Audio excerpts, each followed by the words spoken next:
Bonjour Emmanuel Ducrot. Bonjour Dimitri, bonjour à tous, je me bats avec le micro. Mais non, mais ça se passe très bien. Vous nous parlez ce matin du mouvement Blockout qui est né sur les réseaux sociaux aux États-Unis avec la guerre entre Israël et le Hamas. Ce mouvement arrive en France. Qu'est-ce que c'est ? C'est un énième avatar de la cancel culture qui consiste à tuer socialement les individus qui tiennent des propos considérés comme non politiquement corrects. Ce mouvement avait fait des ravages sur les campus américains. Eh bien, le mouvement Blockout 2024 a commencé le 9 mai sur TikTok. Il s'agit d'annuler des personnalités publiques, des stars, des marques qui ne prennent pas clairement position pour la cause palestinienne.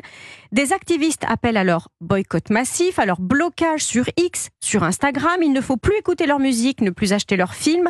Des sites entiers sont dédiés à ce mouvement d'effacement. Chacun peut rajouter le nom de la personne à bloquer en justifiant sommairement l'ostracisme. On peut ainsi éradiquer de son paysage social des listes entières de personnalités sans trop savoir pourquoi. Et est-ce que ça a de l'effet ? Est-ce que ça fonctionne ? Bien, après avoir été montrées du doigt, les célébrités, les marques perdent parfois des milliers d'abonnés et de clients. Vous l'avez compris, le but est de leur nuire économiquement, d'écorner leur réputation jusqu'à ce qu'elles s'expriment et disent ce que les activistes exigent. Aux États-Unis, les chanteuses Rihanna, Beyoncé, Taylor Swift, le chanteur Justin Bieber, le rappeur Drake, l'acteur Will Smith en ont fait les frais. Et en tous France, effacés. Bien, oui. En France, la délation-punition numérique fonctionne à plein régime.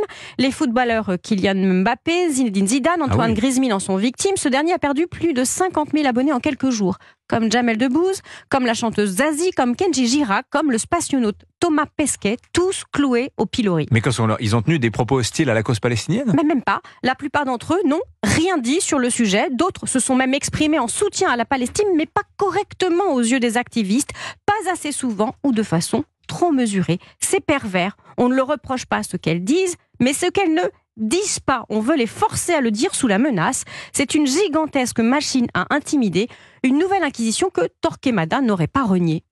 Et les artistes, les marques n'ont pas le droit de simplement faire leur travail. On leur intime l'ordre de sortir de leur rôle, de prendre des positions, quand bien même elles n'en ont pas envie.